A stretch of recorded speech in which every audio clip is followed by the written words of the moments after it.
e ele daqui a poucos segundos vai começar.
Boa tarde, desde já a todos os convidados que aceitaram o nosso desafio e a toda a gente que nos estiver a ver lá em casa.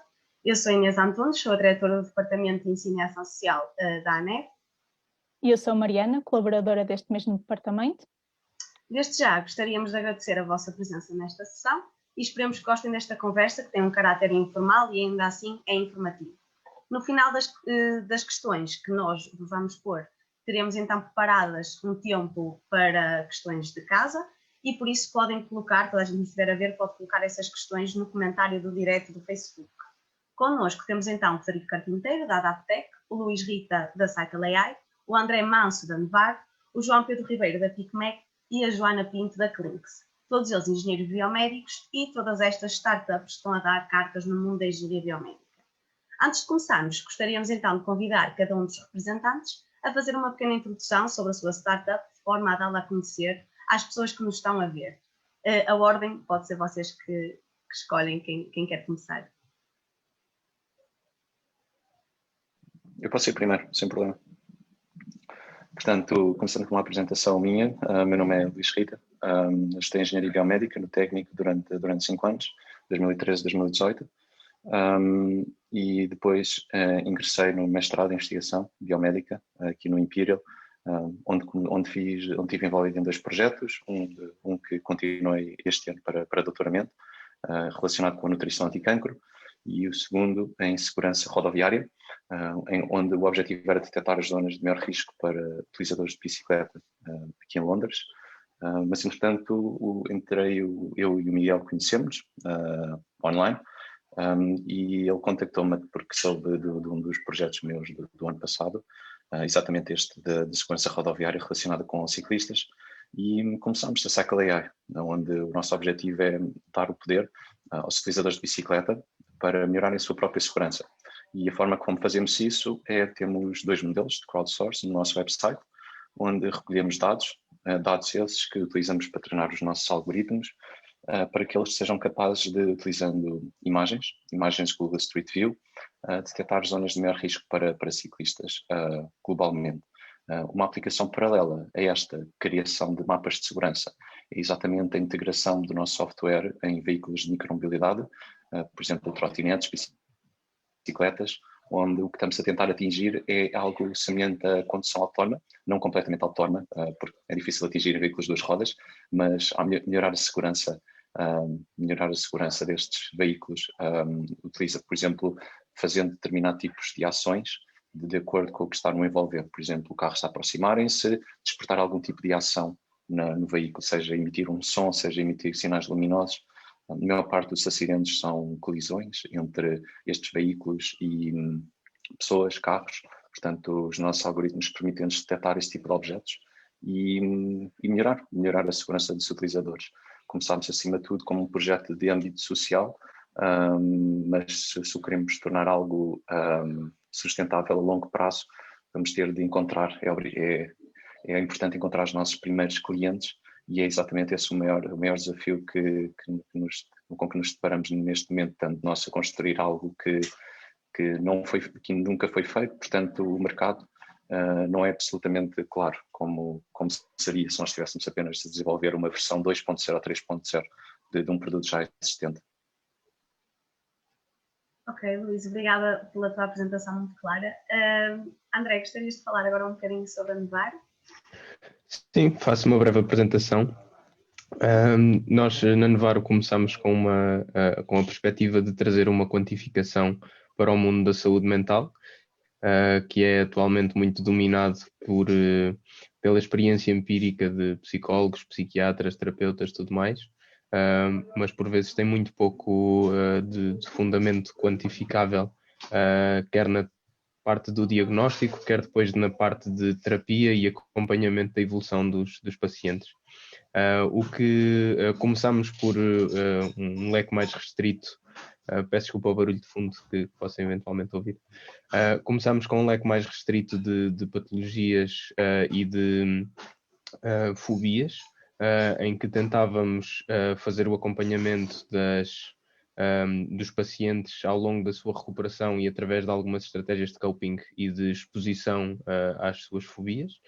Entretanto, temos vindo a alargar o espectro de condições que somos capazes de lidar, quer na perspectiva de terapêutica, quer na perspectiva de diagnóstico, e estamos agora a abordar uma nova perspectiva de mercado, que será então, e aqui o Covid teve um papel muito preponderante, que será então o acompanhamento de estados de ansiedade e de burnout, mas para um contexto mais empresarial, ou seja, grandes grupos empresariais onde esse tipo de questões é impactante e tem de facto uma concretização real na capacidade das pessoas de desenvolverem as suas funções, e o que nós nos propomos a fazer é trazer esta perspectiva da saúde mental para o dia-a-dia destas organizações e conseguir contribuir positivamente para a saúde dos colaboradores da empresa, no caso, e ao mesmo tempo conseguir ajudar a empresa a orientar-se melhor, quer na distribuição de trabalho, de tarefas, de funções,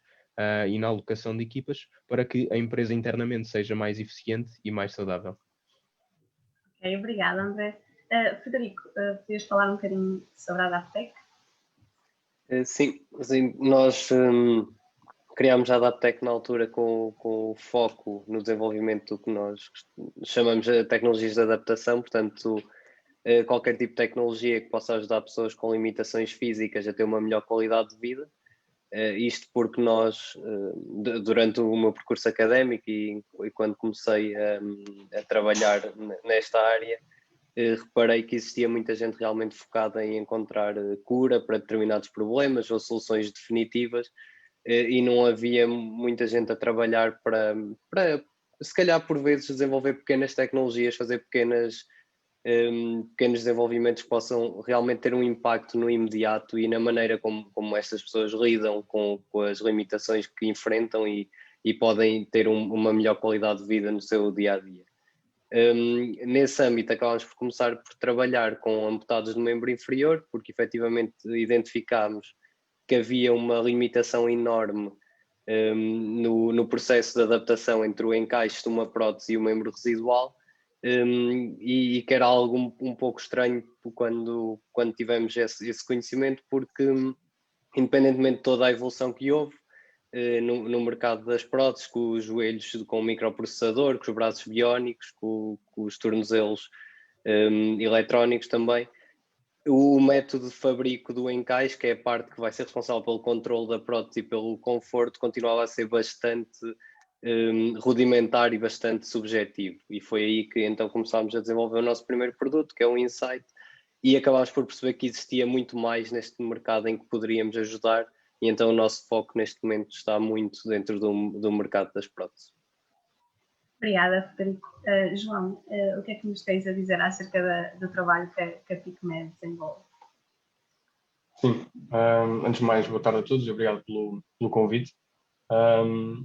Portanto, o meu nome é João Pedro Ribeiro, sou o co-founder e CEO da PicMed. Os outros founders são a Sara e o Jaime, somos os 3 engenheiros biomédicos. Eu fiz o mestrado integrado em Engenharia Biomédica na Universidade do Minho, e no decorrer da minha dissertação de mestrado, percebi já naquela altura, com um conjunto de médicos, particularmente aqui do Hospital de Braga, sendo um hospital distrital, percebi com um conjunto de médicos ortopedistas que existia claramente uma lacuna entre o momento em que eles recebiam o paciente no consultório, faziam uma primeira análise clínica e uma primeira avaliação, até o momento em que chegavam à cirurgia. E, portanto, aquilo que nós percebemos é que seria importante fornecer a estes ortopedistas com ferramentas que lhes permitisse planear e simular diferentes outcomes cirúrgicos, para que quando chegassem à cirurgia, saberem exatamente que tipo de implantes utilizar, que tipo de abordagem aplicar, e, portanto, na prática ser só executar e não tentarmos analisar e estudar diferentes mecanismos para o fazer. Portanto, com isso desenvolvemos a PicMed. A PicMed basicamente é baseada em tecnologias de Deep Learning que permite, numa questão de segundos, o médico saber qual o problema que o paciente tem, independentemente se utiliza um raio-x, um ataque ou uma ressonância. Portanto, rapidamente o sistema faz o diagnóstico do problema e depois sugere um conjunto de soluções, escolhendo também automaticamente os implantes. Um exemplo muito claro é, se tivermos que fazer uma substituição total do joelho, e portanto colocar uma prótese no joelho, seja a componente femoral, a componente tibial, e na prática depois um inserto que vai entre as duas para simular a articulação. Numa questão de 10, 15 segundos, o sistema analisa a deformidade e fornece essa informação ao cirurgião para que ele veja qual é a deformidade e a extensão dessa deformidade, e depois rapidamente escolhe os implantes certos baseados nas bases de dados que nós temos dos diferentes fabricantes mundiais. Fazemos parcerias com esses fabricantes para que essas próteses estejam incluídas no nosso sistema, e depois o médico vê qual é o tamanho que vai utilizar em cada um destes componentes. Atualmente temos mais de 3.000 médicos espalhados por 35 países a utilizar o sistema, em que nesses países se incluem, naturalmente, países europeus e os Estados Unidos, onde tanto na Europa como nos Estados Unidos já estamos certificados como dispositivo médico, nomeadamente com a marcação CE e a ISO para a Europa e o FDA para os Estados Unidos. Muito obrigado. Muito obrigada, João. E por fim, a Joana, sobre a Clinx. Joana, o som. Olá, muito boa tarde a todos e mais uma vez obrigada pelo convite. De uma forma muito simples, aquilo que nós fazemos na Clinx é transformar o mundo da fisioterapia e tornar o tratamento de fisioterapia numa experiência realmente mais agradável e mais motivadora para o paciente. Esta é a nossa missão. E como é que nós fazemos isto? Através de tecnologias de gamification e de body tracking. E, portanto, aquilo que acontece é que nós transpomos os exercícios de fisioterapia para um contexto de videojogo, em que, portanto, o paciente exercita enquanto interage com um ambiente dinâmico, interativo e até divertido. Ao mesmo tempo, conseguimos, de uma forma muito fácil, user-friendly e portável, monitorizar os seus movimentos e, portanto, estamos também a acrescentar digitalização ao processo e estamos a trazer uma ferramenta com maior capacidade analítica para os profissionais de saúde, nomeadamente os fisioterapeutas. Portanto, este é um problema que já era muito premente e muito recentemente a Organização Mundial da Saúde até estima que 1 em cada 3 pessoas no mundo deveria estar a ter um tratamento de reabilitação hoje. Portanto, este já é um problema muito premente e por isso existe um mercado muito grande. E além disso, a pandemia também veio acelerar um bocadinho a necessidade de soluções digitais como a nossa virem para o mercado, especialmente porque soluções como a nossa podem ser utilizadas tanto na clínica como em casa e, portanto, estamos não só a tornar a experiência de tratamento mais agradável e mais satisfatória do ponto de vista do paciente, estamos também a trazer capacidade analítica e digital para as entidades de saúde e também a oferecer soluções que venham responder a esta problemática do tratamento a partir de casa. Obrigada, Joana. Agora que já sabemos um bocadinho mais acerca do trabalho desenvolvido por cada uma destas startups, gostaríamos de passar então a uma fase de questões mais gerais. Assim sendo formados em Engenharia Biomédica, de que forma é que a vossa educação universitária nesta área se mostrou relevante a quando da criação e futuro crescimento destes projetos? portanto, se calhar começo eu. O facto de engenharia biomédica ser bastante multidisciplinar foi claramente um dos fatores a favor para a criação deste projeto da Cycle AI. A Cycle AI tem uma componente bastante forte de inteligência artificial, ou seja, em nossa engenharia biomédica, na parte de mestrado, temos normalmente várias especializações. Eu não sei se funciona assim para todas as universidades, mas no técnico temos 4 diferentes. Umas, a componente de inteligência artificial é mais preponderante do que noutras. Claramente que o facto de eu ter escolhido sinais foi um fator a favor nesta escolha.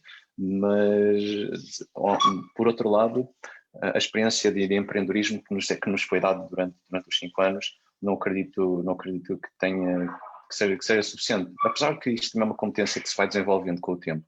À medida que vamos identificando o problema, o vamos resolvendo, também acabamos por nos familiarizar um pouco mais com esses conceitos.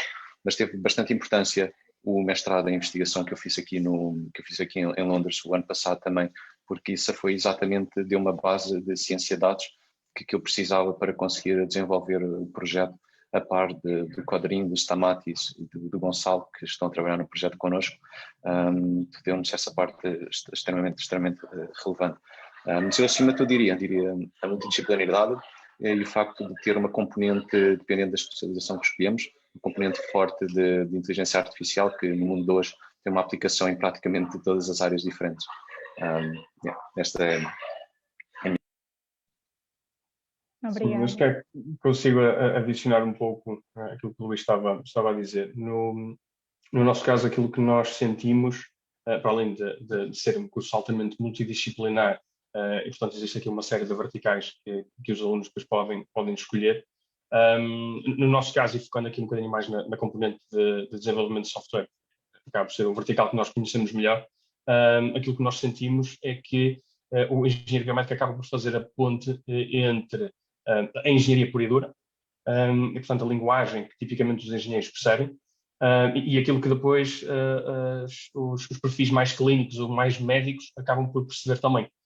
E portanto aquilo que nós sentimos é que existe, ou que existia, que está claramente a ser colmatada agora, mas que existia uma lacuna nesta translação ou tradução de informação mais técnica, mais de engenharia, para aquilo que é mais clínico ou mais médico, e portanto acho que o engenheiro biomédico faz essa ponte na perfeição, porque por um lado temos uma componente muito forte de engenharia e que acaba por estar a par com, pelo menos aqui na Universidade do Minho nós sentimos isso, acaba por estar a par com todas as outras engenharias. Aliás, muitos dos anos iniciais até o 3º ano, todas as disciplinas acabam por ser muito similares e por vezes até exatamente iguais.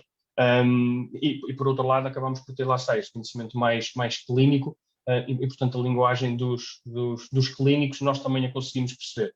Então fazemos esta ponte na perfeição, que era algo que até existir um curso como engenharia biomédica acabava por ser uma lacuna clara no mercado. Exato. Eu também ia acrescentar muito nesta vertente, que é o facto de nós ao longo do curso termos aquele contacto com o meio hospitalar, termos algumas cadeiras, nomeadamente, que até são dadas por profissionais de saúde, na maioria médicos, permite-nos ter ir ganhando aquela sensibilidade de como é que se deve comunicar efetivamente, ou melhor, de uma forma eficiente, com esta classe de profissionais de saúde, porque na maioria dos projetos que estamos aqui a ver hoje, e é uma coisa bastante transversal, os produtos que nós desenvolvemos são na sua maioria B2B, portanto nós no final do dia vamos ter de os vender a uma clínica ou a um médico, a um fisioterapeuta, e portanto é muito importante não só desenvolver os produtos do ponto de vista tecnológico e de engenharia, mas também de uma forma que no final do dia consigamos efetivamente passar a mensagem de uma forma clara, e comunicar a quem interessa que esses produtos cheguem. Portanto, estou totalmente de acordo com o Luís e com o João Pedro. Não querendo estar aqui a repetir, mas acho que é importante referir que, além de tudo isto que já foi dito, ou seja, a multidisciplinariedade e o facto de estarmos habituados ao jargão e à linguagem própria destes dois contextos, dos nerds dos computadores e dos nerds das agulhas, acaba por ser muito útil. Ainda assim, acho que continua a haver, e no mundo do empreendedorismo há muito DIY, e há muitas competências que têm de ser asseguradas por nós, membros da empresa, sendo que não conseguimos muitas das vezes subcontratar como num grande grupo se faria. Estamos a falar de competências de gestão, competências de marketing, competências que saem completamente fora do scope do que é um curso de engenharia, ou do que sequer poderia caber num curso de engenharia, a menos que tivesse 15 anos, que era infazível. E neste sentido acho que algo que é muito relevante e que durante o curso, pelo menos a mim pessoalmente, me custou um pouco, mas que agora vejo que é absolutamente essencial, é a ginástica mental de conseguir pegar numa necessidade e num tema sobre o qual nós não temos competências absolutamente nenhumas, e dedicar algumas horas sobre o assunto e de rapidamente chegar ao minimum skill set para conseguir ter algo apresentável. E aqui o marketing e a gestão são os dois exemplos óbvios. Com certeza haverá muitos mais tópicos onde isto acontece, e numa empresa pequena, numa empresa tipicamente limitada a nível de dinheiros, isto acaba por ser preponderante e acaba por ter uma relevância muito grande, até porque tipicamente esses serviços são bastante caros, e portanto é quase... temos de nos reinventar constantemente para conseguir assegurar essas tarefas que são essenciais para o bom funcionamento da empresa, muitas vezes até são essenciais para a sobrevivência da empresa, e que basicamente se nós não fizermos não temos capacidade de pôr mais ninguém a fazer. E portanto essa constante reinvenção, ou esse espírito de reinvenção, acho que é algo também muito importante e algo que se desenvolve e que se aprende muito num currículo como o nosso, em que, pelo menos no meu caso, constantemente éramos atirados para o Lago dos Tubarões e obrigados a nadar lá no meio, e isso de facto dá-nos uma carapaça mais dura para enfrentar depois o dia-a-dia do empreendedorismo. Obrigada, André, e restantes convidados que também deram a sua visão sobre o assunto. Realmente a nossa próxima pergunta é sobre empreendedorismo e, de facto, quase 90% das startups falham no seu primeiro ano. E nós gostávamos de saber o que é que permitiu às vossas mantê-las ativas durante estes primeiros anos de vida e quais foram os maiores desafios que encontraram para que isso acontecesse durante todo este percurso. Eu posso começar assim. Eu acho que, pronto, isto não é, acho que não é só específico da nossa área, acho que em qualquer startup os fatores são muitos que estão envolvidos, daí que a percentagem que falha seja tão grande. Acho que a primeira coisa que é importante perceber é que não existe uma receita mágica, não existe uma maneira certa de fazer as coisas. Podemos fazer as coisas exatamente da mesma maneira em 2, 3 empresas diferentes e obter resultados totalmente diferentes. Porque vai ser uma conjugação entre a equipa, entre a ideia, entre o mercado, o timing com que o projeto chega ao mercado, fazer os contactos certos, ter os parceiros certos, conseguir levantar financiamento adequado para aquilo que é preciso fazer. Portanto, são tantos os fatores que têm que ser conjugados para que as coisas corram bem, que eu acho que no fundo é muito trabalho, sem dúvida, muita dedicação, não ter medo de arriscar e ser capaz de ser muito ágil e de mudar e de reagir muito rápido, porque isso é a única coisa que uma startup tem como vantagem a qualquer outra empresa, é a capacidade de reagir rapidamente. Aquilo que o André também mencionou de as várias pessoas terem que fazer várias coisas, terem que assumir vários papéis e lidar com toda a panóplia de desafios que vão surgindo no dia-a-dia da melhor forma possível, e depois acabar por ter um bocadinho de sorte no fundo e conseguir que as coisas se alinhem e fazendo do nosso lado tudo aquilo que podemos fazer, conseguir ter o timing certo, entrar no mercado no momento certo, conhecer as pessoas certas na altura certa, e pronto, depois passa muito também acreditarmos na nossa visão, e se nós acreditarmos, as pessoas que estão à nossa volta e a quem nós estamos a tentar vender, sejam clientes, sejam investidores, sejam parceiros, vão acreditar muito mais facilmente e vão entrar nesta viagem connosco, e isso é que depois vai fazer toda a diferença. Sim, eu concordo 200% com aquilo que o Frederico estava a dizer.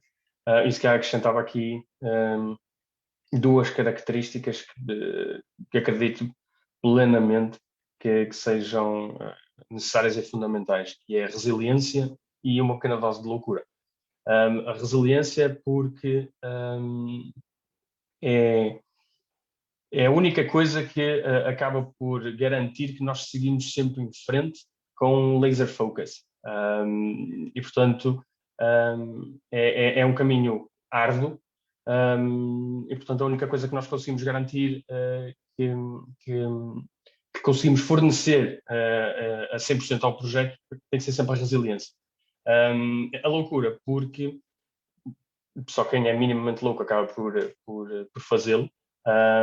Isso, acredito verdadeiramente nisso, porque aliado à questão da resiliência, isto é duro.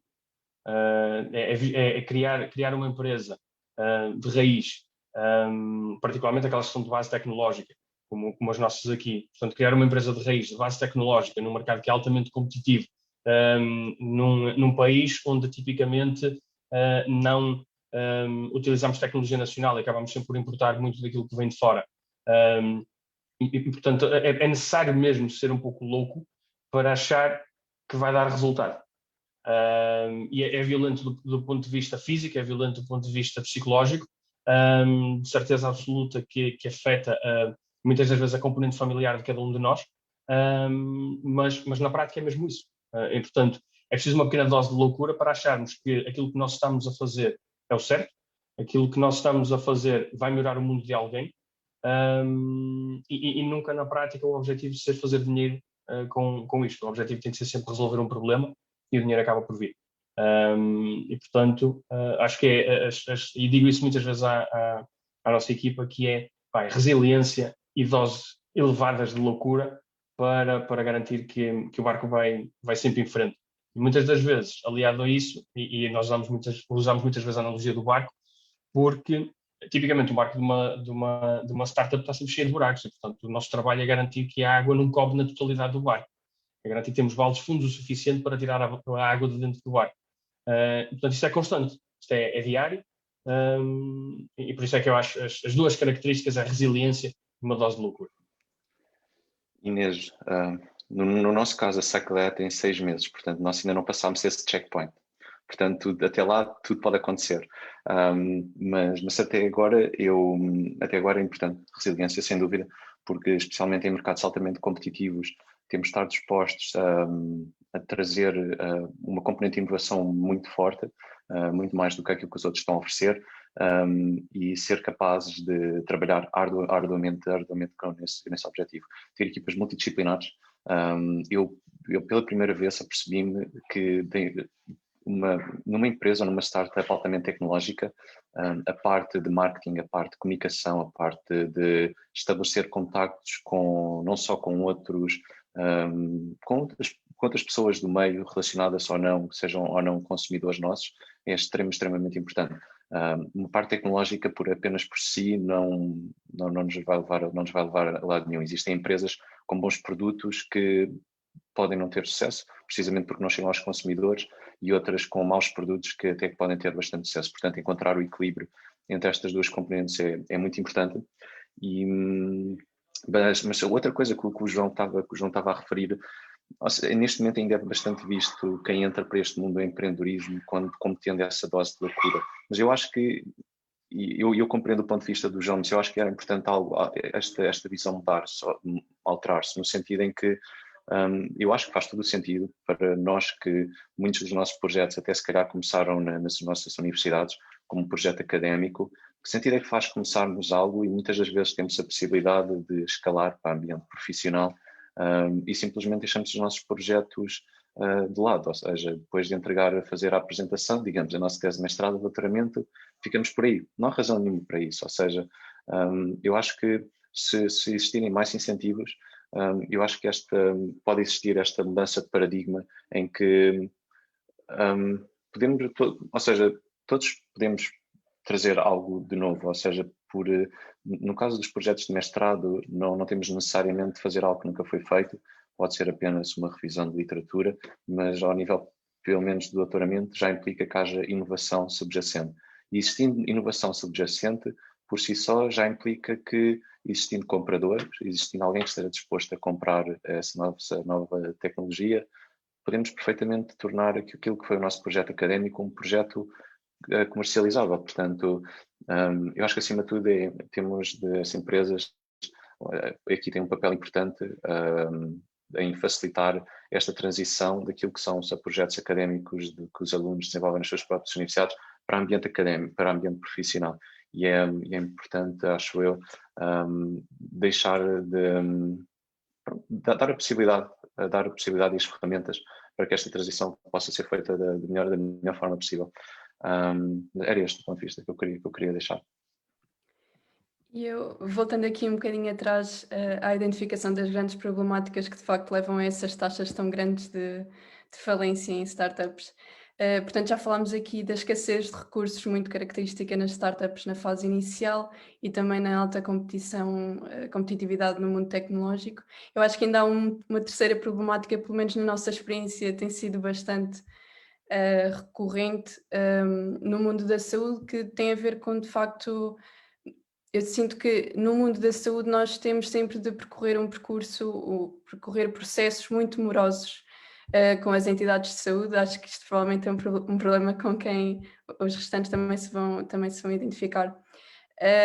E acaba por ser muito importante porque lá está, depois em termos de timing, as coisas por vezes demoram um bocadinho mais do que aquilo que nós esperávamos, ou então a nível burocrático é exigido uma quantidade de processos que nós não antecipámos logo e que depois demora sempre um bocadinho mais do que aquilo que nós gostaríamos. E falando aqui da perspectiva da solução, que acho que Inês também querias que falássemos um bocadinho sobre isto. No nosso caso temos a experiência com uma entidade, com duas entidades, vamos ganhando experiência, portanto provavelmente na terceira entidade já vamos conseguir antecipar os problemas, que não são bem problemas, mas são coisas que poderiam ser obstáculos. E portanto vamos assim criando estratégias para antecipar aquilo que nos vai ser pedido, antecipar aquilo que nos vai ser questionado e conseguir assim de uma forma mais eficiente, na medida que nos é possível, lá está, porque estamos no mundo da saúde, mas na medida que aquilo que nos é possível, acelerar um bocadinho os processos. Acho que isto é muito importante para startups de base tecnológica em saúde. Eu acredito, Joana, que no início vocês tinham uma determinada ideia para o vosso produto e à medida que foram contactando mais e mais hospitais, provavelmente até foram adaptando a vossa solução de acordo com o feedback que foram ouvindo, pelo menos no nosso caso. Ou seja, nós tínhamos algo que era melhorar a segurança rodoviária, mas e tínhamos um objetivo, claro, que era fazer esta tal ferramenta que é capaz de calcular a percepção de segurança. Mas de acordo com o feedback que vamos ouvindo, nós próprios também temos de ter a flexibilidade para nos irmos ajustando às ideias e aos problemas que nos vão sendo expostos. Totalmente. Muito obrigada. Já percebemos que isto é um misto de fatores. Uns envolvem sorte, outros envolvem muito empenho. E pronto, e foi bom ouvir os vossos conselhos e por aquilo que vocês passaram. Se calhar agora passávamos nós a outra pergunta. Com certeza que uma das principais razões para o vosso sucesso está também na qualidade da equipa que formaram. O que é que procuram no recrutamento e quais as características-chave para ser parte integrante da vossa equipa? Para além disso, quais os conselhos que dariam a todos os estudantes de Engenharia Biomédica que em breve estarão a entrar para o mercado de trabalho? Olha, eu gostava de responder essa questão. Já agora só uma nota, em tempos disseram-me, achei muito engraçado, uma frase que eu uso muito, que é: a sorte dá imenso trabalho. E portanto, apesar de muitas vezes a sorte ser um fator, conseguir aproveitar a oportunidade e estares pronto quando ela surge para aproveitar da melhor forma, requer uma preparação considerável. Voltando à pergunta, eu devo dizer que, pelo menos na nossa perspectiva e no ecossistema em que temos vivido, o make or break de um prospecto candidato é sempre a percepção que nós temos de quão bem esta pessoa se vai ou não dar quando eu lhe atirar para cima uma coisa qualquer sobre o qual ela não sabe nada. E este é um dos tópicos, pelo menos na nossa experiência, que tem sido mais relevante, e a estatística das várias pessoas com quem temos colaborado é que tipicamente os que reagem melhor ao imprevisto acabam por ser os que têm melhor desempenho e também conseguir aproveitar mais o valor para si próprios a nível de aprendizagem e de melhorarem as suas próprias competências e, portanto, o lidar com a imprevisibilidade é sempre muito bom. Há sempre aquele clássico do candidato que chega e diz eu sei isto, eu sei aquilo, eu sei o outro. Mas depois quando há uma situação sobre a qual ele não sabe, aquilo desmorona-se um bocadinho, aquele castelo de cartas de conhecimento acaba por se desmoronar. E, portanto, o candidato que me diz eu não sei, mas vou à procura, então esse é um prospecto candidato em que eu vou ter muito mais confiança, porque a probabilidade de alguém saber tudo é 0, e, portanto, a probabilidade de surgir alguma coisa com que aquele candidato nunca viu é quase 100%, e esse, para mim, é um dos fatores mais importantes. Além de, claro, um espírito trabalhador e de entrega ao problema, que é sempre, por muito que nós sejamos super geniais e super inteligentes, se não estivermos dedicados e empenhados a fazer o melhor possível, nunca vamos conseguir fazer nada que seja realmente bom e que melhore de facto o universo à nossa volta. Acrescentando um bocadinho aquilo que o André estava a dizer, a questão pegando se calhar até atrás, na questão da sorte, nós costumamos dizer na PicMed que na prática, tipicamente as pessoas associam a sorte a estar no sítio certo, à hora certa, com as pessoas certas, com o produto certo, mas na prática, para isso acontecer, é preciso estar muitas vezes no sítio errado, à hora errada, com as pessoas erradas, com o produto errado. E portanto, quando nós fazemos isto 150 vezes e uma delas acertamos, não é sorte, é resiliência. Porque as outras 149 vezes falhamos as vezes todas. E, portanto, a componente da sorte era um tópico de discussão por si só, porque pessoalmente acredito pouco na questão da sorte, acredito sim muito em trabalho e dedicação. O que na prática me leva ao segundo ponto, que é, no nosso caso, subscrevo na totalidade o que o André estava a dizer, porque eu acho que o princípio base para trabalhar numa empresa pequena, seja ela uma startup ou não, portanto, nem todas as empresas são startups, portanto, numa empresa pequena, é a assunção inicial de que eu não vou fazer apenas um único trabalho. E, portanto, eu vou ter uma panóplia de coisas under my umbrella, portanto, sob a minha responsabilidade. E, portanto, isso é daquelas coisas que nós procuramos na primeira interação que temos com alguém, seja porque conhecemos essa pessoa, face to face, algo até muito incomum nos dias de hoje, mas seja através até de um e-mail. E, portanto, até se calhar aqui uma dica, um conselho, da forma como quiserem interpretar, quando muitas das vezes recebemos e-mails, e recebemos bastantes e-mails com estes contornos, em que portanto, o candidato apresenta-se, diz o curso que fez, muitas das vezes engenharia biomédica, que é natural, e pronto, então dizem que estão a candidatar-se a uma possível vaga que esteja aberta na PicMed. Ora, nós estamos sempre a contratar.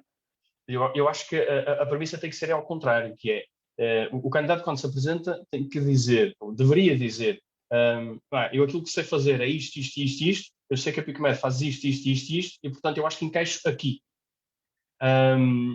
E falar em todas aquelas componentes que muitas das vezes não são necessariamente, ou não estão necessariamente relacionadas com o curso, que eu acho que essa é outra das premissas que muitas das vezes está errada, que é, quando eu tiro o curso de Engenharia Biomédica, portanto eu só vou trabalhar nesta área. Ora, qualquer curso, seja ele qual for, Engenharia Biomédica incluindo, dá-nos um conjunto de ferramentas, não define 4 paredes à nossa volta.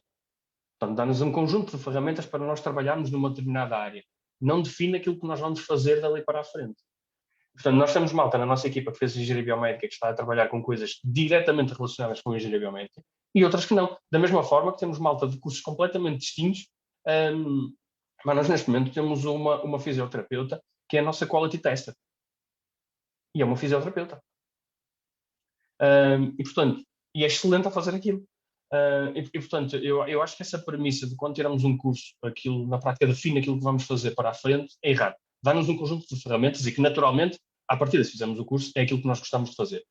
Mas não define obrigatoriamente aquilo que nós vamos fazer para o futuro. E, portanto, quando nos apresentamos a uma empresa, aquilo que devemos fazer primeiro é perceber o que é que aquela empresa faz. E perceber se de facto é algo com o qual nós nos identificamos. Se sim, onde é que gostaríamos de ajudar? E dizer isso. Porque isso ajuda muito quem está do lado de cá.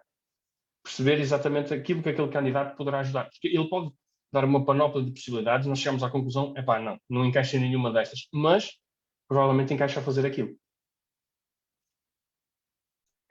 Sim, eu concordo completamente com o que foi dito até agora. Acho que, efetivamente, quando recebemos as candidaturas por e-mail, acho que às vezes falta um bocadinho aquele esforço de mostrar eu investiguei, pesquisei esta empresa, fugir um bocadinho, eu estou a mandar e-mail para todas as empresas da área porque eu sou da área. Até porque imaginemos, como já foi dito aqui, e eu acho que acontece em quase todos, com especializações diferentes, mas tipicamente os cursos de engenharia biomédica, no mestrado vão ter diferentes especializações. E, por exemplo, no meu há coisas tão diferentes como biotecnologia ou engenharia biomédica, mais a parte de informática e de eletrónica, é completamente diferente. Estamos a falar de dois espectros completamente opostos que saem do mesmo curso. Uma vez mais, isso não quer dizer que uma pessoa de biotecnologia não possa trabalhar connosco, mas se calhar tem que explicar o porquê de poder trabalhar connosco e dar esse valor. Se eu receber um currículo de uma pessoa cuja formação é maioritariamente na parte celular, em biologia e tudo mais, eu não vou saber muito bem o que fazer com aquilo, para ser sincero, porque não é algo que nós à partida vamos usar. Portanto, acho que falta um bocadinho, às vezes, às pessoas perder um bocadinho de tempo a investigar. Mostrar que conhecem a empresa e dizer o porquê de serem uma mais-valia para a empresa. Até porque nós, quando entrevistamos pessoas, eu costumo dizer sempre que uma entrevista é em dois sentidos. Uma entrevista não é só para a empresa decidir se quer o candidato, também é para o candidato decidir se quer trabalhar naquela empresa. Porque é isso que as pessoas têm que procurar, tem que fazer sentido para a pessoa que está a procurar o trabalho, o que a empresa está a fazer. Gostar do trabalho, gostar da cultura, gostar da visão, porque isso ainda mais crítico é em startups e em empresas pequenas, porque vai ser exigido muito dessa pessoa. Essa pessoa vai ter muita responsabilidade logo à partida e vai passar por muitas dificuldades. Portanto, se a pessoa não estiver completamente convencida sobre aquilo a que se está a juntar, vai ser muito mais difícil que a pessoa se aguente, ou que a pessoa evolua, ou que a pessoa vá desfrutar daquilo que está a fazer. Depois o outro ponto, e eu costumo dizer isto nas entrevistas sem problema nenhum, é que, pelo menos para nós quando estamos a entrevistar uma pessoa, olhamos muito mais para a atitude do que para o conhecimento. Porque o conhecimento qualquer pessoa é capaz de adquirir. É uma questão de esforço, é uma questão de dedicação. A atitude não, a atitude é muito difícil de mudar e isso não tem mal nenhum, não quer dizer que haja uma atitude certa ou uma atitude errada, mas há claramente uma atitude adequada para uma startup e uma atitude adequada para uma empresa grande, porque todos somos diferentes, todos temos prioridades diferentes, todos temos ideias diferentes. Isso não quer dizer que uma seja melhor que outra, mas as necessidades e os desafios vão ser outros, e por isso ter a mentalidade certa e ter a atitude certa é fundamental quando se está a construir uma equipa tão pequena e que vai ter que trabalhar tanto em conjunto e sofrer, entre aspas, tanto em conjunto. E isso acho que é um dos maiores desafios.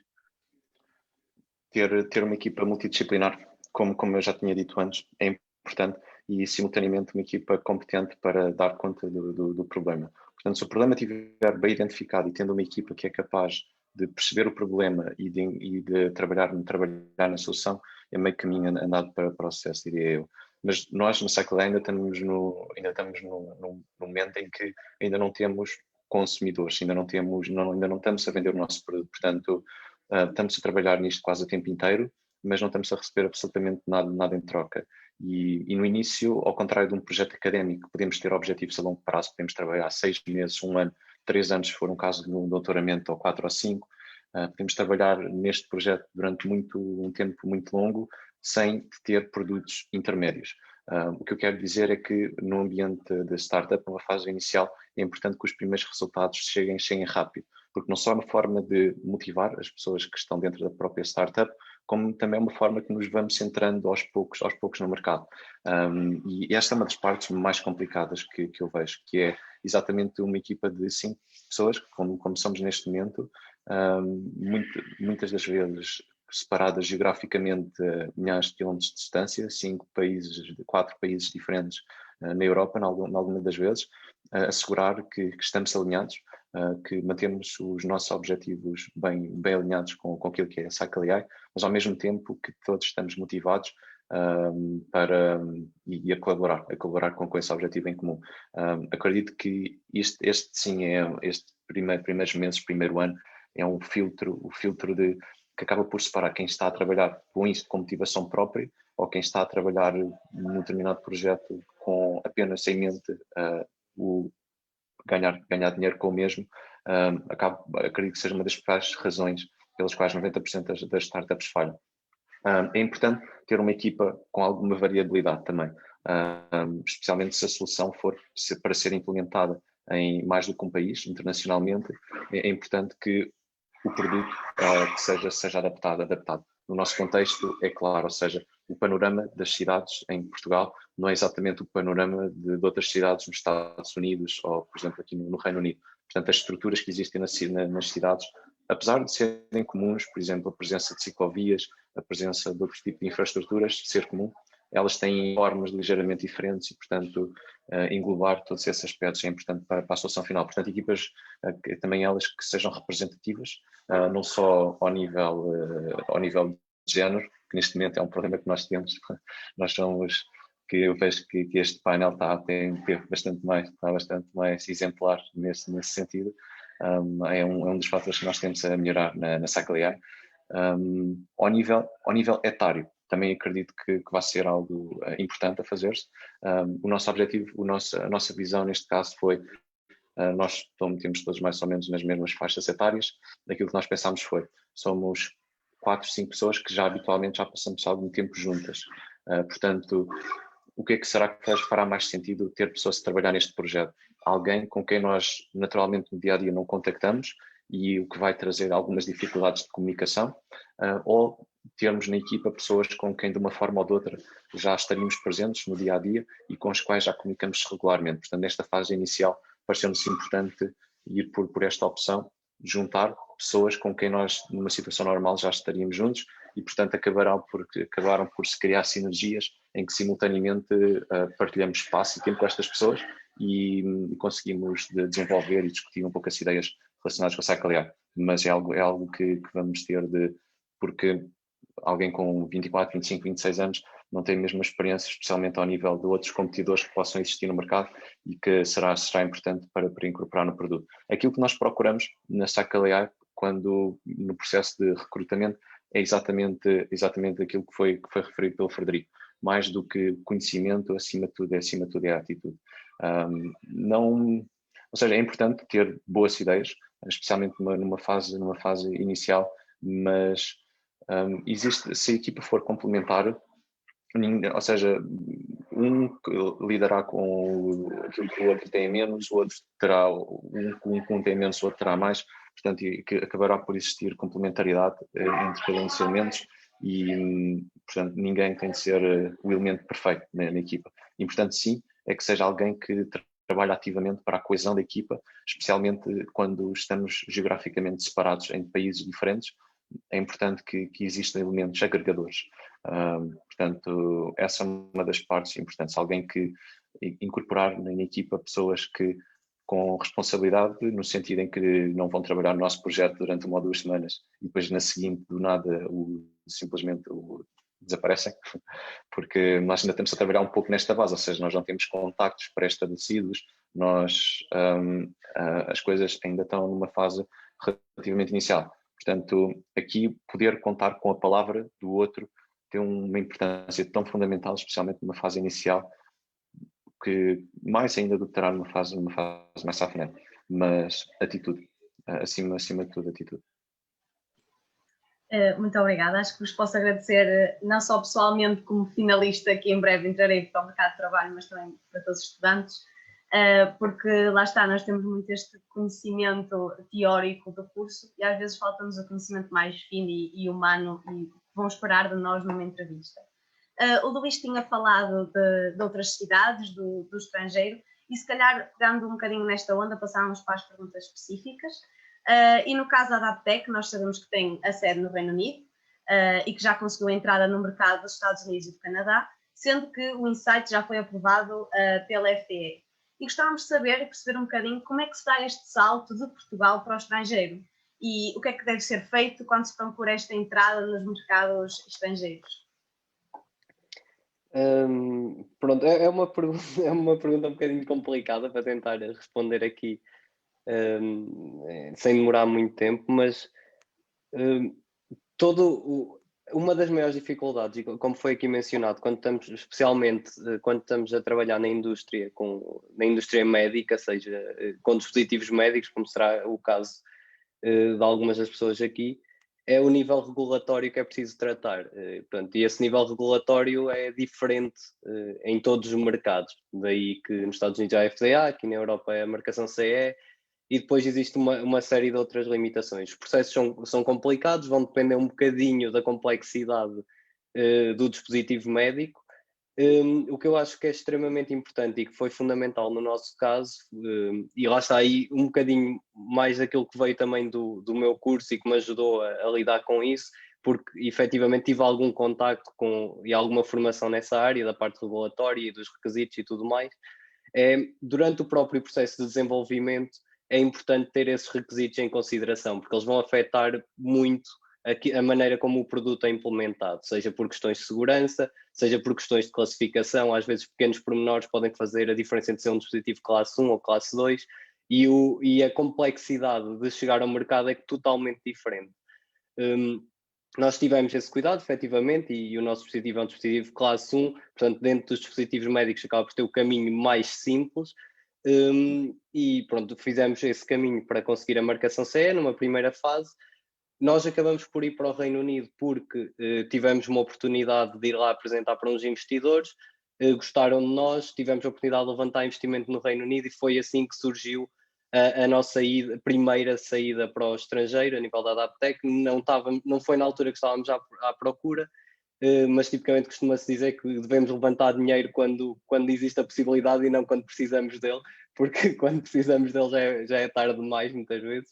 E nós na altura aproveitámos essa oportunidade e acabou por ser muito bom, porque uma coisa que é extremamente complicada em Portugal é que o ecossistema a nível de startups no geral é muito recente, já está bem melhor, já existe muita colaboração, já existe muito conhecimento, mas se formos focar-nos então no setor médico, ainda é muito, aí é que é mesmo muito imaturo, existe muito pouca gente disposta a partilhar conhecimento ou até com esse conhecimento, e acho que cabe-nos a nós, que estamos aqui, a outras empresas da mesma geração que a nossa, tentar mudar isso para o futuro, para que seja cada vez mais fácil que surjam projetos e tecnologias em Portugal, em vez de estarmos sempre a pensar em importá-las de fora, porque nós temos toda a capacidade para as criar. Uma vez que fomos para o Reino Unido, tornou-se um bocadinho mais fácil, efetivamente, o ecossistema deles está muito mais desenvolvido, existem muito mais pessoas com experiência, e um dos grandes passos que fez toda a diferença para nós conseguirmos o processo da FDA nos Estados Unidos muito mais cedo que aquilo que estávamos à espera foi termos contratado o nosso chairman.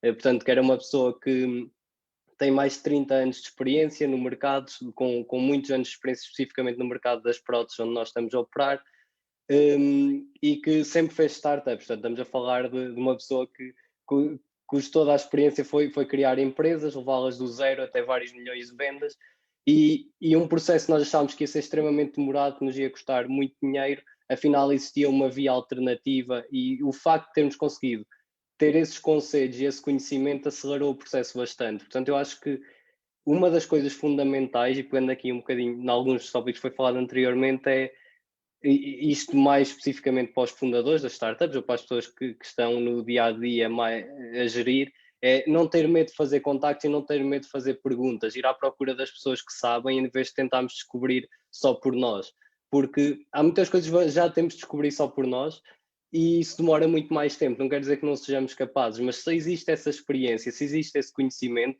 ser capaz de partilhar esse conhecimento e de falar com as pessoas certas, muitas vezes acelera os processos e permite-nos evitar cometer erros que outros já cometeram, porque cometer erros é uma parte essencial do nosso dia-a-dia, como já foi dito, mas se partilharmos esses erros, se calhar vamos ter tempo para cometer outros, não cometendo aqueles que já outra pessoa cometeu, e vamos conseguir ser mais eficientes e chegar mais longe mais rápido. Portanto, eu acho que para nós o que fez toda a diferença esta passagem para o Reino Unido e o acesso a um ecossistema e a um grupo de contactos com uma experiência totalmente diferente e depois começar a trabalhar com uma pessoa que efetivamente já tinha feito este mesmo percurso na mesma área, com um dispositivo semelhante, deu-nos todo um conjunto de acesso a nível de contactos e da parte regulatória e tudo mais que mudou por completo a maneira como nós fazíamos as coisas e como fazemos, e tem sido uma ótima experiência.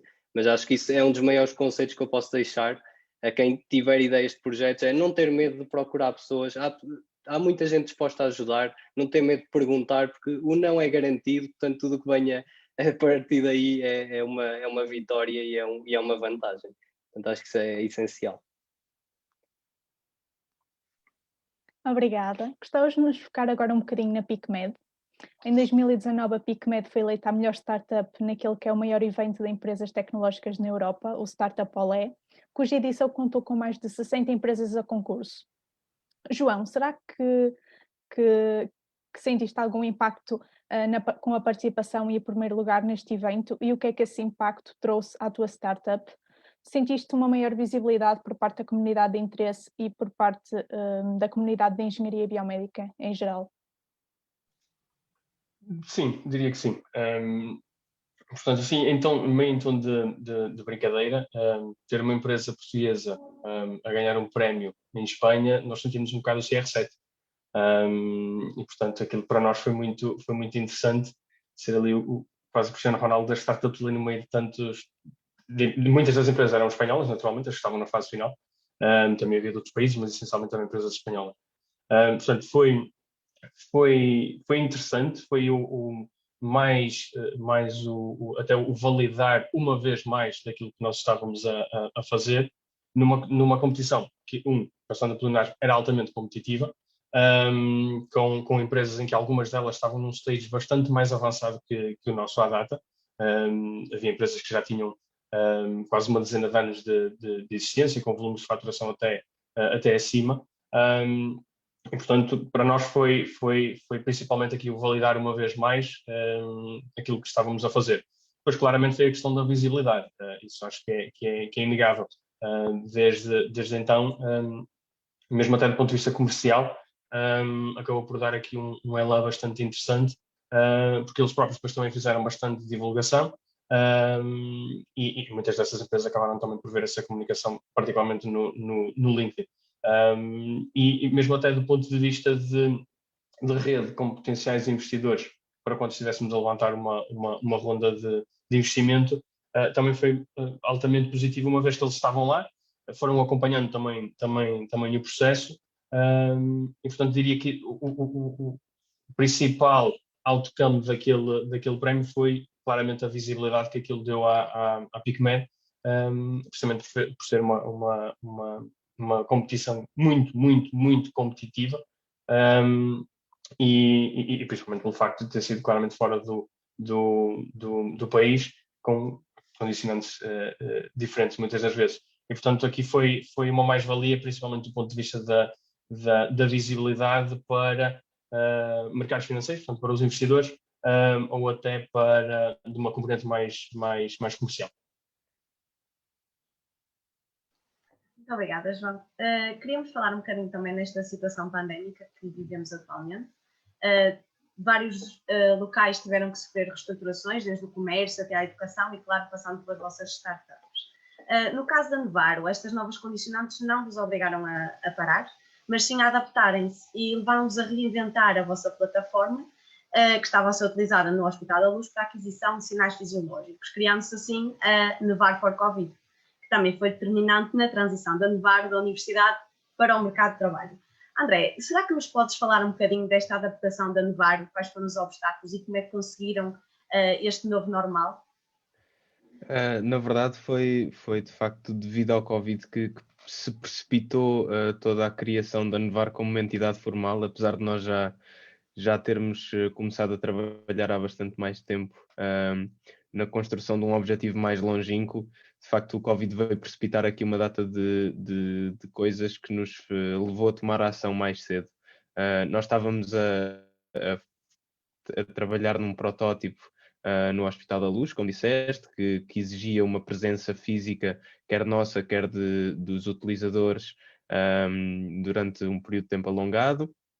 além de mais o facto de ser num hospital, também requer que haja disponibilidade e dos próprios trabalhadores do hospital que estejam reunidas as condições para que este tipo de desenvolvimento possa ter lugar. E como todos nós sabemos, o Covid veio quebrar tudo o que nós poderíamos precisar, foi completamente deitado abaixo pelo Covid. Deixou de ser possível estarmos juntos, deixou de ser possível estarmos no hospital, deixou de ser possível ter o tempo e a atenção de médicos, enfermeiras, auxiliares para colaborarem connosco. E, portanto, percebemos muito rapidamente que aquela via não era acessível, pelo menos não no curto prazo.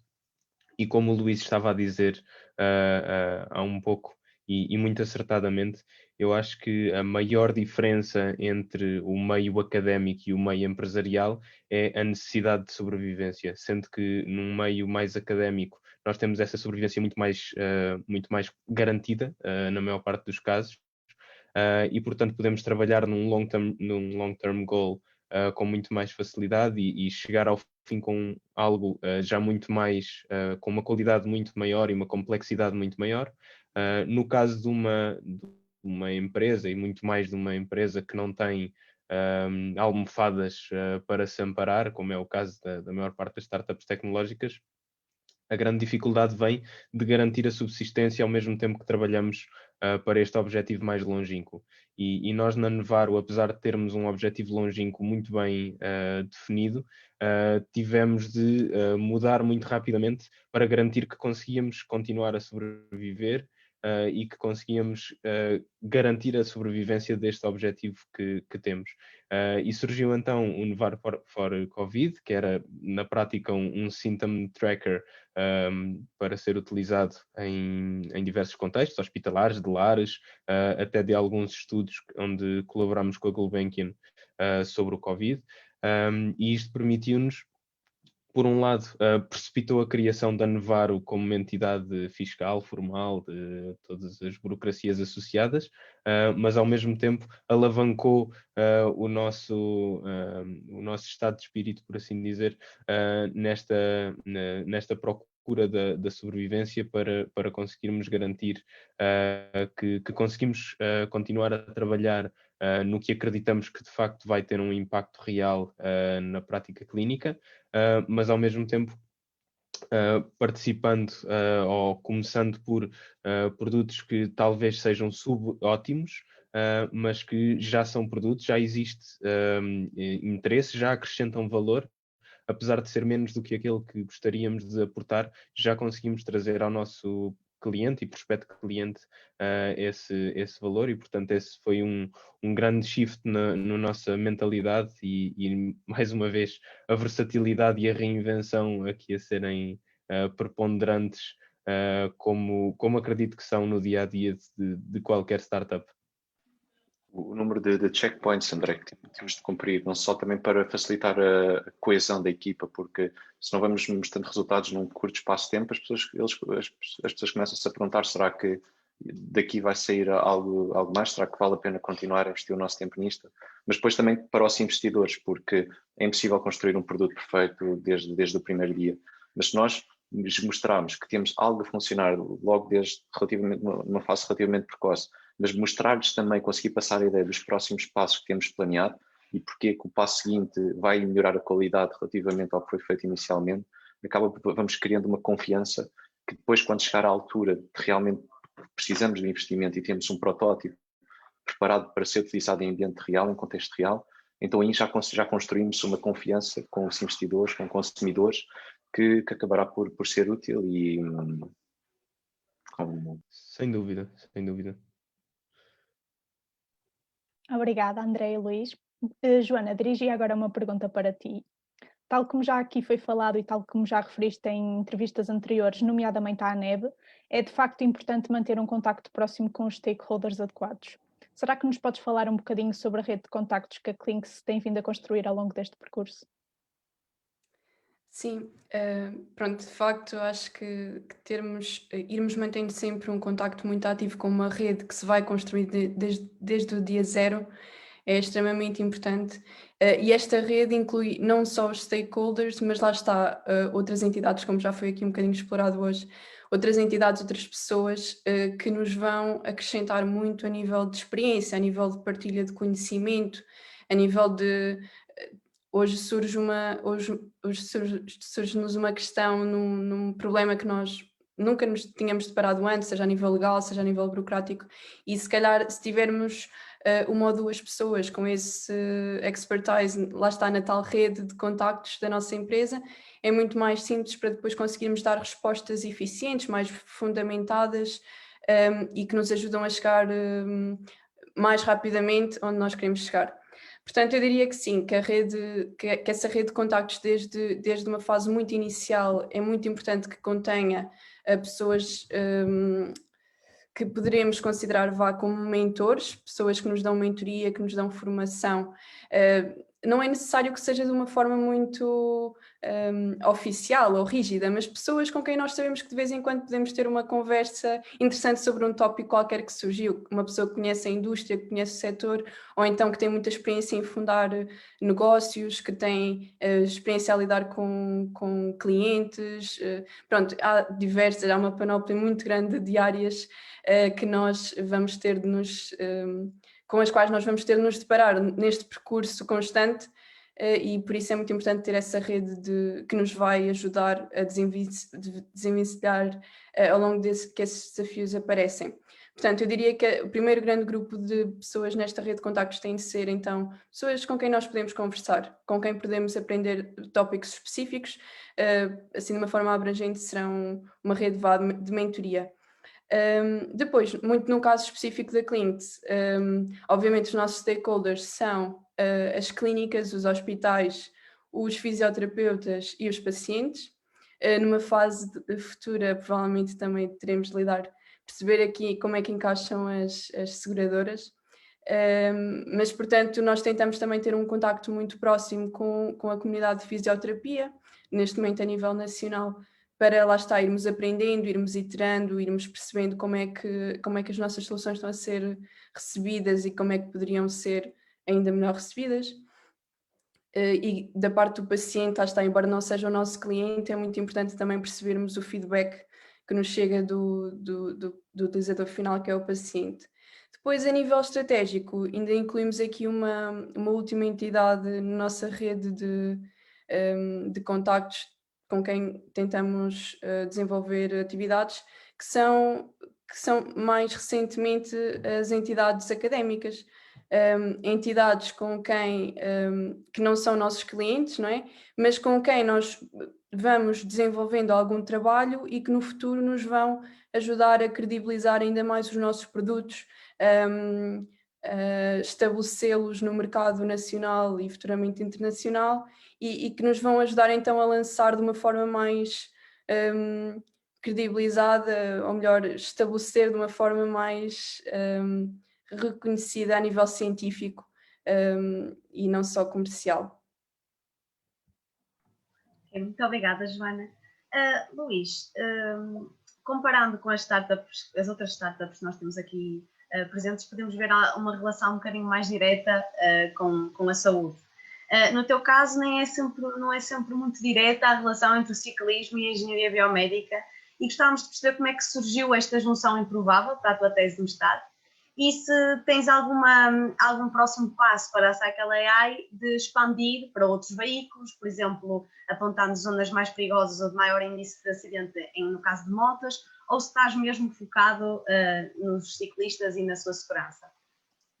Segurança rodoviária é um problema de saúde pública, portanto aí já é uma subárea de saúde e consequentemente já há uma relação direta entre engenharia e biomédica, mas ao contrário das outras startups, aqui o meu papel não é tanto estabelecer a ligação entre a parte tecnológica, a parte de engenharia e o médico, é mais a parte tecnológica, a parte de tecnologia e o planeador urbano, basicamente. Mas aí pronto, aí ajuda a parte da componente multidisciplinaridade biomédica e também há competências que se vão aprendendo ao longo do tempo e o contacto com potenciais investidores e com potenciais clientes também acaba por nos dando estes conhecimentos que precisamos para avançar. Mas sim, começou com o projeto de mestrado ano passado, que foi aqui no Departamento de Saúde Pública do Imperial, e que entretanto depois evoluímos para Sacalear. A segunda parte da pergunta, Inês, era se tens em mente poder expandir, por exemplo, para motas ou para outros veículos? Portanto, há duas componentes importantes do nosso projeto. Uma é a recolha de dados e a outra é utilizar estes mesmos dados para treinar os algoritmos que façam a classificação de diversas zonas de acordo com o risco de segurança. Nós rapidamente mudamos a nossa perspectiva se quisermos passar a olhar numa perspectiva pedestre ou numa perspectiva de segurança de um condutor de carros, por exemplo. Nós temos no nosso segundo crowdsource, o que perguntamos é qual das imagens parece mais segura numa perspectiva ciclável. Se alterarmos esta pergunta para qual das imagens parece mais segura numa perspectiva pedestre, começaremos a adquirir dados exatamente nessa perspectiva, e a arquitetura, o tipo de modelos que utilizamos para tentar detectar as diferentes zonas de risco pouco tem de ser alterada. Tem um outro problema, que é, ou seja, nós, e acho que habitualmente é o melhor a ser feito, é focar num determinado problema e tentar encontrar a solução para esse problema sem dispersar demasiado, porque a equipa é relativamente pequena, portanto, se começamos a dispersar, acabamos por não conseguir nenhuma solução exatamente com qualidade o suficiente para que seja integrável no mercado. Temos em mente, uma vez que as bicicletas, as trotinetes e estes veículos de micromobilidade tanto podem andar na estrada como em ciclovias, e os padrões de deslocamento de cada um deles são relativamente semelhantes. Quando há ciclovia, andam nas ciclovias; quando não há, andam nas estradas. Algumas das vezes até no passeio, digamos, mas sim, é relativamente fácil de readaptar o que nós temos para outros veículos de micromobilidade. A questão aqui é que tentamos uma solução específica.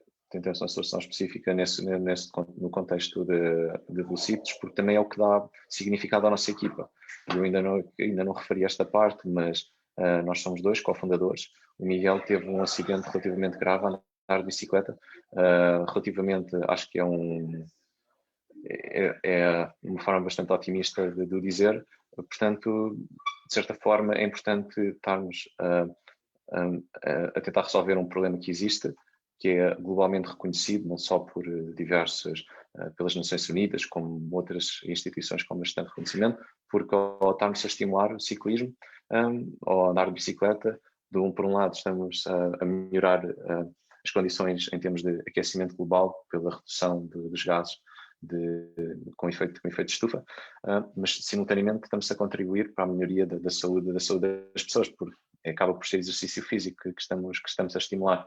E na perspectiva pandémica, também ao retirarmos pessoas de transportes públicos, onde normalmente o distanciamento é relativamente reduzido, acabamos por depois também de melhorar, de impedir a dispersão de doenças infecciosas que não se limitam simplesmente ao Covid. Neste momento, a própria gripe, numa época gripal normal, também acaba por se transmitir neste tipo de ambientes fechados em que as pessoas têm um contato muito próximo entre elas. Portanto, são tantos os benefícios que é realmente um bom investimento nesse sentido.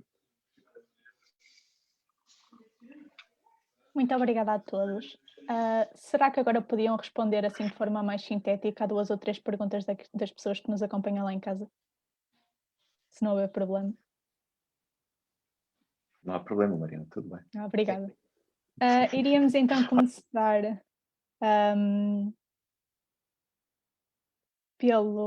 pela do Francisco Seferino, e ele questiona, para quem participou na fundação da startup enquanto estudava, como fizeram a compatibilização horária dos estudos com o empreendedorismo?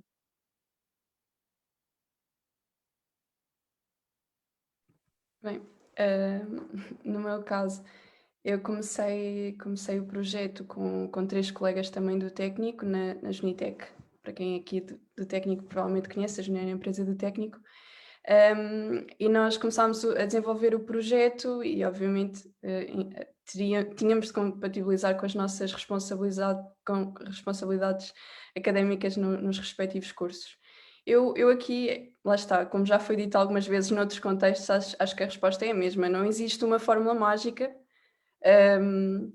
não há nada que eu vos possa dizer que vá resultar 100% para qualquer pessoa, mas eu acho que, no fundo, aquilo que importa é que queiram muito desenvolver o projeto e também queiram muito fazer com sucesso o vosso curso. Portanto, falando na minha experiência pessoal, lá está, eu tinha muita vontade e queria muito avançar com o nosso projeto, até que se veio a tornar na Clinks, e por isso tinha motivação extra. Ao mesmo tempo também queria ser bem-sucedida no curso. Portanto, aquilo que eu tinha de fazer, que tive de fazer, foi aprender a gerir muito bem o meu tempo, estabelecer prioridades, tentar não descurar demasiado as outras áreas que também fazem parte da nossa vida, mas, no fundo, organizar os meus dias de forma a que conseguisse fazer aquilo que era necessário para a faculdade, mas ter um tempo extra para também conseguir avançar no projeto, abdicando por vezes de tempos que seriam de lazer, mas lá está, para mim, como é uma coisa que eu gosto muito de fazer, acabava por ser um esforço com benefícios, digamos assim. Portanto, em suma, acho que não existe uma fórmula mágica, mas acho que passa muito por sermos capazes de estabelecer prioridades pessoais e perceber, primeiro de tudo, se querem muito. Se querem muito, vão ter de encontrar uma forma e passa por gerir bem o tempo. Eu acho que há duas coisas importantes. Uma é conseguir encontrar sobreposição entre aquilo que nós estamos a estudar, ou que são os nossos projetos, ou aquilo que nós estamos a estudar ou a trabalhar previamente, e aquilo que queremos que a nossa startup seja. Se conseguimos encontrar sobreposição, estaremos não só a contribuir para o desenvolvimento da nossa startup, e simultaneamente a estudar assuntos que teríamos de qualquer das formas de o fazer para um determinado teste, para um determinado exame ou projeto escolar.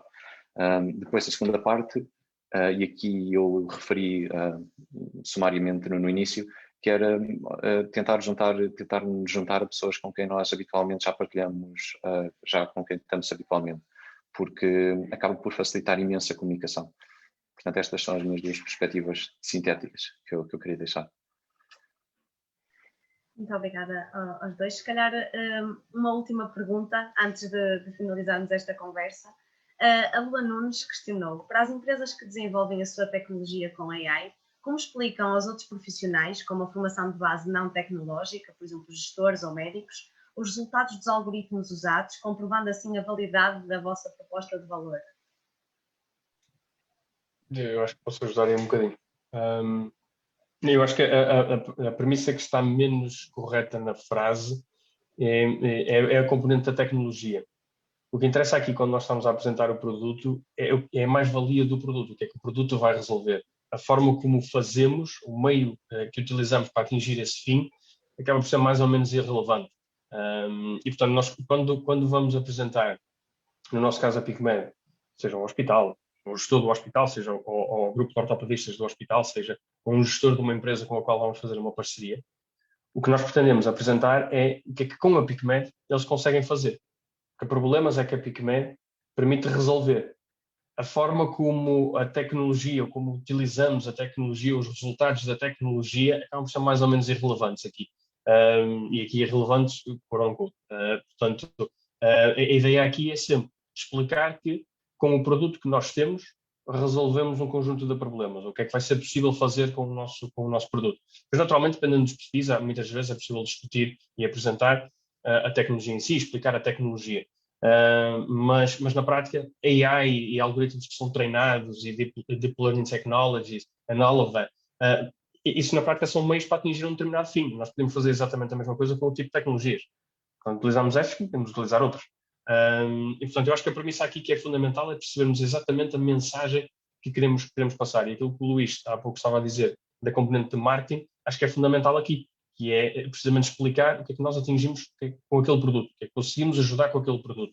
E esquecer muito esta parte da tecnologia, porque lá está, muitas das pessoas depois vão ter alguma dificuldade em perceber e criamos mais ruído na conversa do que outra coisa. Mostrar às pessoas que o nosso produto funciona. Mas no contexto de inteligência artificial, algo que é super importante mostrar ou seja, nós para treinarmos os algoritmos de inteligência artificial precisamos de dados.